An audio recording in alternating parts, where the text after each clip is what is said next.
আসসালামু আলাইকুম। আমি মোহাম্মদ রিফাত হাসান। আমি চাঁদপুর থেকে আসছি। আমি দীর্ঘ 6 মাস যাবৎ সান জাপানিজ ট্রেনিং সেন্টারে ক্লাস করতেছি। তারপর আমি N5 কোর্স করি এবং নাট এবং জেএলপিটি পরীক্ষায় আমি সফলভাবে উত্তীর্ণ হই। আমি সান জাপানিজ ট্রেনিং সেন্টারের কথা জানতে পারি একটি ফেসবুক অ্যাডের মাধ্যমে। তারপর আমি সান জাপানিজ ট্রেনিং সেন্টারে এসে সরাসরি কথা বলি। আলহামদুলিল্লাহ আমার কাছে ভালো লাগছে। আমি অ্যাডমিশন নিয়ে নিই। আমি 2024 অক্টোবর সেশনে কোবে ইমিগ্রেশনে আবেদন করি। আলহামদুলিল্লাহ গত আগস্ট মাসের 23 তারিখ আমার কাঙ্ক্ষিত সিএল লেটারটি হাতে পাই।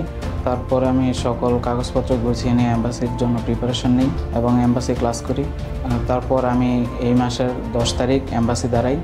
এম্বাসিতে দাঁড়ানোর পর আজকে 18 তারিখ আমাকে ভিসা ডেলিভারি দেওয়ার কথা ছিল, অর্থাৎ আজকে আমি আমার কাঙ্ক্ষিত ভিসাটি জাপানি এম্বাসি থেকে নিয়ে এসেছি। ধন্যবাদ জানাই সান জাপানিজ ট্রেনিং সেন্টারকে। আরও ধন্যবাদ জানাই সান জাপানিজ ট্রেনিং সেন্টারের ফাইল প্রসেসিং টিমকে। তাদের দক্ষ ও নির্ভর ফাইল প্রসেসিংয়ের জন্য আজকে আমার এই সফলতা। আমার মতো যারা জাপান যেতে চান, জাপানে পড়াশোনা করতে চান, তারা অবশ্যই একবারের জন্য হলেও সান জাপানিজ ট্রেনিং সেন্টারে এসে ভিজিট করে যাবেন, কথা বলবেন। আমি আমার এই সাফল্যের পিছনে আমার পরিবার, সান জাপানিজ ট্রেনিং সেন্টার এবং সর্বোপরি মহান আল্লাহ তাআলার কৃতজ্ঞতা জ্ঞাপন করছি। আমি কিছুদিনের মধ্যে জাপানের উদ্দেশ্যে রওনা দেব।